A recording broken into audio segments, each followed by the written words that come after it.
Halo, apa kabar Wongki Tegalo? Selamat berjumpa kembali dalam program berita seputar Aju Sumsel. Di saat Anda siap beraktivitas di pagi hari, saya Anggi Pradita siap menemani Anda dengan berbagai berita dan informasi menarik hari ini, Selasa 7 Mei 2024. Sajian utama hari ini antara lain, istri protes suami tewas saat penangkapan kasus narkoba.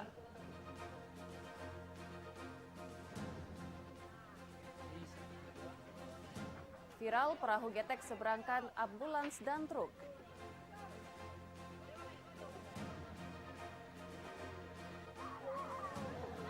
Terseret arus, bocah ditemukan meninggal dunia.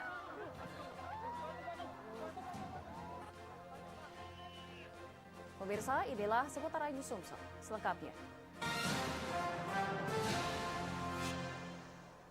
Di informasi pertama pagi ini, pemirsa, video perdebatan antara pihak keluarga terduga penyalahgunaan narkoba dengan sejumlah personil Polres Lahat di ruang pemulsaran jenazah beredar. Di antara kedua belah pihak juga nampak terbaring kaku jenazah cewek yang meninggal dunia usai kejar-kejaran dengan petugas.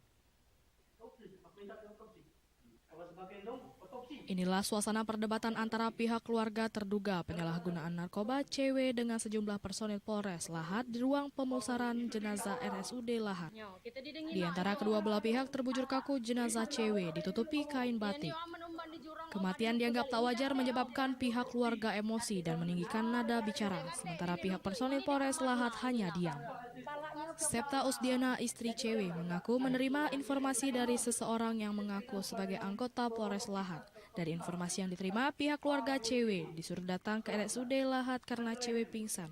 Namun setibanya di RSUD Lahat, pihak keluarga diantar ke ruang jenazah dan mendapati cewek sudah terbujur kaku.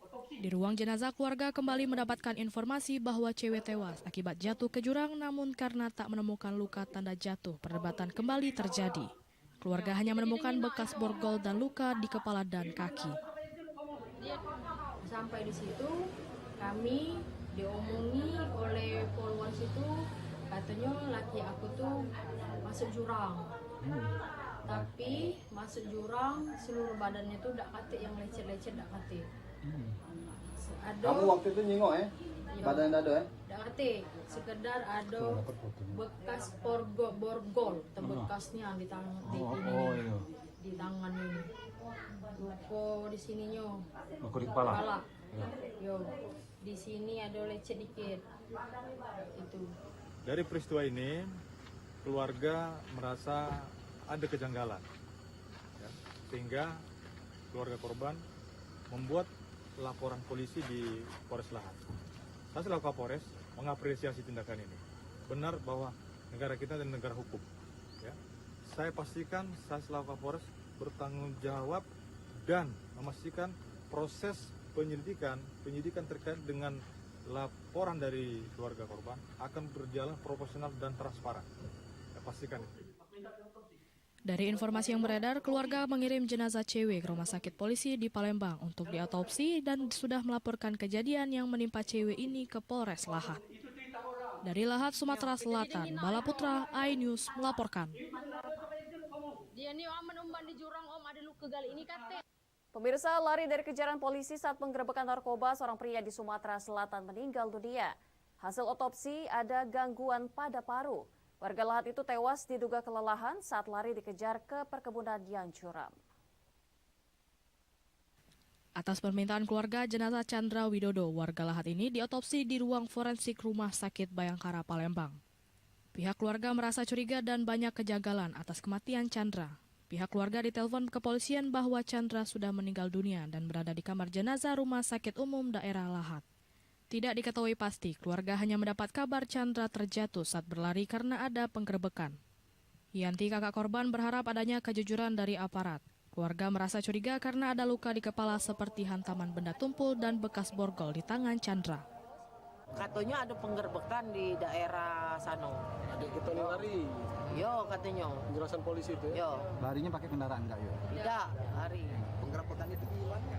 Di Perumnas Lawe. Yo, Ini kan dari PPM. kejadian di Lahat ya? Yo. Dibawa ke Rumah Sakit Bayangkara Palembang. Ini untuk diapain ini? Di otopsi. Atas permintaan keluarga. Atas permintaan keluarga. Karena kejadian. Dari hasil otopsi, dokter forensik Rumah Sakit Bayangkara Palembang menerangkan Chandra tewas karena sakit yang dipicu dari kelelahan saat kabur sehingga kekurangan oksigen. Jadi pada pemeriksaan luar kita memang jumpai ya ada kekerasan itu, tapi kekerasan itu tidak mungkin menyebabkan kematian. Hanya pada sini kepala sebelah, dahi sebelah kiri, pipi, kemudian pada tangan itu mungkin bekas borgolan, sama pada kaki, itu aja ya. Kemudian pada pemeriksaan dalam, pada pemeriksaan dalam ini kita jumpai memang paruhnya itu di luar dari normal. Dari Palembang, Firdaus, iNews melaporkan. Sementara itu viral truk dan ambulans menyeberangi Sungai Rupit di Kabupaten Musirawas Utara menggunakan perahu. Warga terpaksa menyeberangkan truk dan ambulans pasca jembatan beton permanen penghubung desa putus akibat diterjang banjir bandang beberapa waktu lalu. Inilah video rekaman amatir warga. Mobil truk dan ambulans menyeberang Sungai Rupit di Desa Sukamenang, Kecamatan Karangjaya, Kabupaten Muratara dengan menggunakan perahu getek. Nampak warga memodifikasi sejumlah perahu getek dengan cara disusun berjajar panjang dan diberi tambahan papan agar bisa mengangkut kendaraan guna menyeberangi Sungai Rupit. Warga terpaksa melakukan ini karena jembatan beton permanen yang menjadi satu-satunya penghubung desa putus akibat diterjang banjir bandang pada 16 April 2024 lalu. Akibat dari hancurnya jembatan beton permanen di Desa Sukamenang, ada 2 desa yang terisolir, yakni Desa Rantau Telang dan Tanjung Agung. Salah satu supir perahu getek menyebutkan dibutuhkan 13 perahu getek disusun untuk menyeberangkan 1 unit truk. Untuk ongkos tergantung jenis kendaraan seperti truk dipatok harga Rp3 juta dan minibus Rp1,5 juta.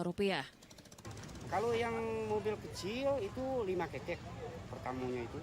Sudah itu dieselnya pertama 13, terakhirnya bawa dam 9. Oh, kalau mobil truk berapa ketek perahu itu? Ini 9 sampai 13. Tentunya dengan adanya alat penyeberangan perahu seperti ini membuat para pemilik mobil yang terisolir dapat terbantu dan mereka dapat melakukan aktivitas untuk mencari nafkah. Warga berharap agar jembatan segera dibangun oleh pemerintah sehingga aktivitas perekonomian warga bisa kembali normal seperti biasa. Sebelumnya, jembatan permanen yang dibangun pada tahun 1996 itu tak kuat menahan bertonton sampah bambu dan kayu yang datang akibat disapu air sungai yang meluap. Ditambah arus yang deras membuat jembatan permanen itu putus. Dari Muratara, Sudirman, iNews melaporkan. Di informasi lainnya pemirsa, Partai Perindo DPW Sumatera Selatan usung Wakil Gubernur Sumatera Selatan periode 2018-2023 Mewardi Yahya untuk maju menjadi Gubernur Sumatera Selatan berpasangan dengan Harno Joyo yang pernah menjabat sebagai Wali Kota Palembang periode 2018-2023. Dewan Pimpinan Wilayah Partai Perindo Sumatera Selatan siap mengusung dan mendukung memperjuangkan pasangan mahar Mewardi Yahya Harno Joyo menjadi orang nomor 1 di Provinsi Sumatera Selatan. Pasangan ini dinilai memiliki nilai tersendiri untuk memimpin Sumatera Selatan.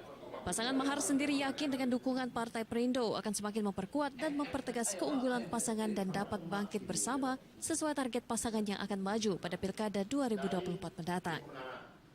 Harapan kita Perindo ikut mendukung dan mengusung pasangan mahar ini. Dan kita berharap bahwa di 2024 ini, pada bulan November ini kita bersama-sama untuk tujuan kita membangun Sumatera Selatan dan program kita adalah Sumsel Bangkit Bersama. Untuk mendaftarkan diri, supaya Partai Perindo bisa mendukung dan mengusung dari pemilu kada yang akan datang. Nah, insya Allah Partai Perindo yang sampai ke tadi Pak Ketua Tim bahwa emosional itu sudah terjalin, sudah terjalin dengan baik. Kita harapkan ke depan ini bisa sama-sama membangun Sumsel untuk kemajuan bersama. Dari Palembang, Ahmad Syaiful, iNews melaporkan. Bakal calon Gubernur Sumsel Herman Deru mengembalikan formulir pendaftaran ke kantor DPW PAN Sumatera Selatan dan optimis kembali mendapat dukungan seperti Pilkada 5 tahun lalu. Meski demikian, hingga kini Herman Deru enggan membocorkan siapa yang akan mendampingi dalam perhelatan Pilgub Sumsel November mendatang.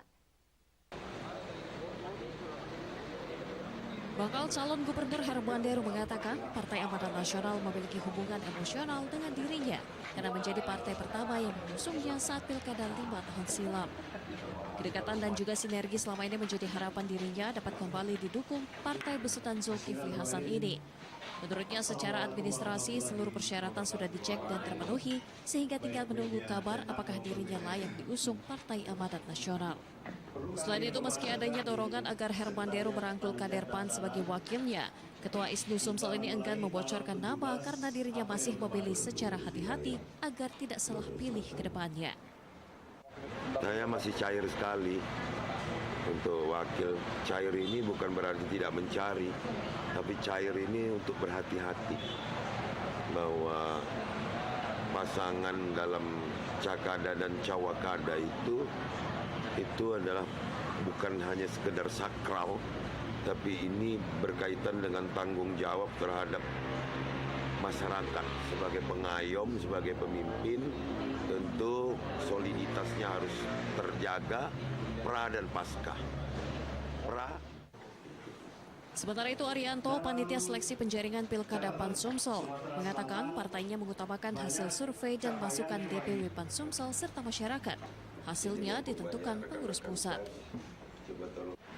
Nah, DPP PAN dalam menentukan siapa yang akan terjaring, akan diusung oleh Partai Amanat Nasional dengan koalisi partai lainnya, tentu saja akan meminta masukan dari kita.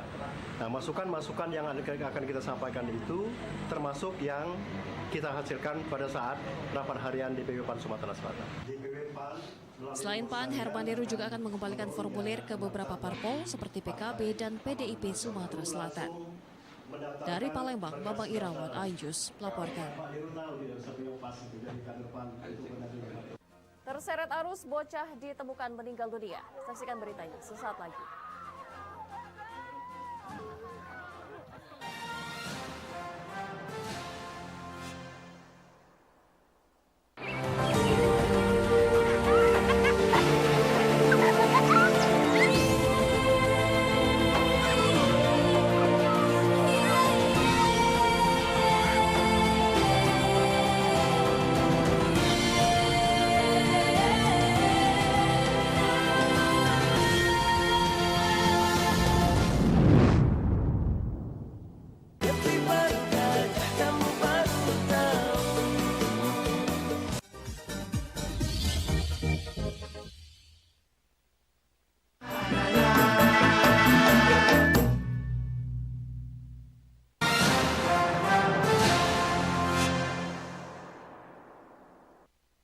Anda masih bersama kami dalam seputar iNews Sumsel. Pemirsa tidak menyadari arus deras sungai, Aldo merasa tenang berenang menuju tengah sungai Sematang Borang, Kelurahan Sako, Kecamatan Sematang Borang. Namun akhirnya Aldo ditemukan meninggal dunia karena tenggelam tidak kuat melawan arus.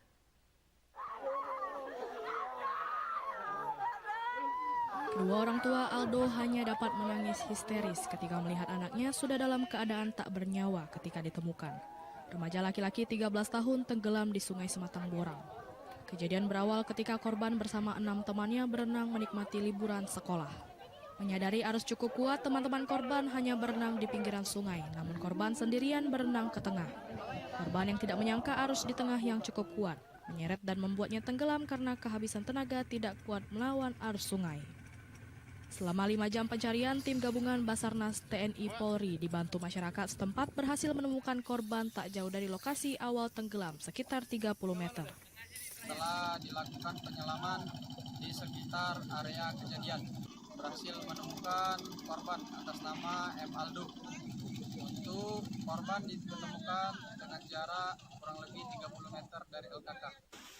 Dari Palembang, Ahmad Saiful, iNews melaporkan. Beralih ke informasi kriminal, pemirsa, terpasang kunci pengaman tambahan berlapis rantai dan gembok. Pelaku curanmor berhasil menggasak sepeda motor dalam garasi di Palembang. Terakhir, pelaku merusak gembok pagar rumah dan aksi curanmor terekam kamera CCTV. Dari rekaman CCTV terlihat 2 pelaku pencurian kendaraan bermotor mengenakan penutup wajah. Kedua pelaku terlihat merusak gembok pagar rumah. Salah satu pelaku sempat memantau lokasi sekitar sebelum membawa keluar sepeda motor korban. Kedua pelaku berhasil membawa sepeda motor Matic warna hitam bernopol BG 6440ADH dari dalam rumah korban di Jalan Sukabangun 2, Sukawinatan, Palembang. Dari keterangan korban, sepeda motor miliknya banyak dipasang kunci pengaman tambahan berlapis. Sepeda motor diparkir di dalam garasi dengan pintu trali bergembok. Sepeda motor juga posisi terkunci stang dengan ban depan terlilit rantai dan gembok. Total ada 4 kunci pengaman tambahan. Terakhir pelaku merusak gembok pagar depan rumah untuk memudahkannya kabur. Pelaku juga membawa 3 gembok yang dirusak untuk menghilangkan barang bukti.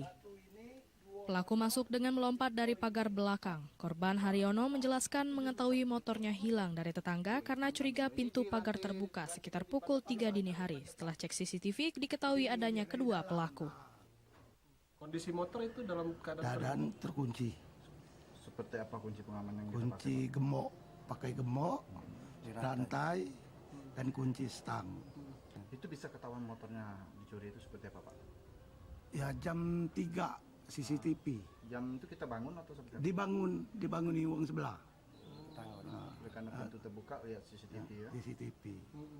Sudah buat laporan, Pak? Sudah. Di mana, Pak? Di Polsek Sukarami. Selain rekaman CCTV, korban menemukan barang bukti 2 pasang sendal milik pelaku yang tertinggal di lokasi kejadian. Korban sudah melaporkan pencurian tersebut ke Mapolsek Sukarami, Palembang. Dari Palembang, Firdaus, iNews melaporkan.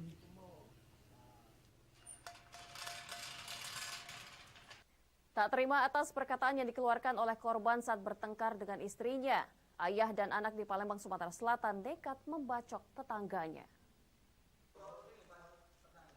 Dengan tangan terluka, Dayat, warga Rusun, Kelurahan Bukit Kecil, Kecamatan Ilir Barat 1, Palembang, kini mendatangi Sentral Pelayanan Kepolisian Terpadu Polrestabes Palembang untuk melaporkan kejadian yang dialaminya.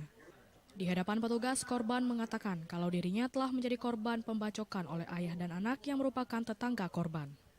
Kejadian bermula di mana korban yang saat itu ribut dengan istrinya, yang di mana saat itu korban mengeluarkan perkataan yang tidak pantas pada istrinya dengan ucapan jual saja kemaluanmu. Pelaku Din dan Aldo yang mendengar perkataan korban tersebut dari rumahnya tersinggung sehingga mendatangi korban dan membacoknya. Akibatnya korban mengalami luka di tangan saat menangkis bacokan pelaku. Jual anak kau ni aku. Iya, ngomong bini aku.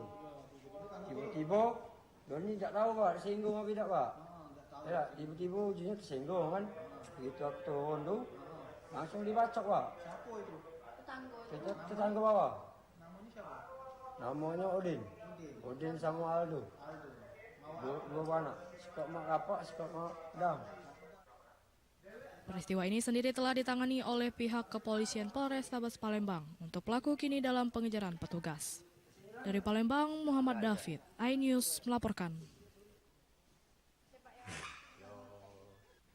Pemirsa, demikian sajian seputar Ayu Sumsel hari ini. Terus saksikan program seputar Ayu Sumsel setiap Senin hingga Rabu pukul 5.30 pagi waktu Indonesia Barat. Saya Anggi Pradita, sampai jumpa.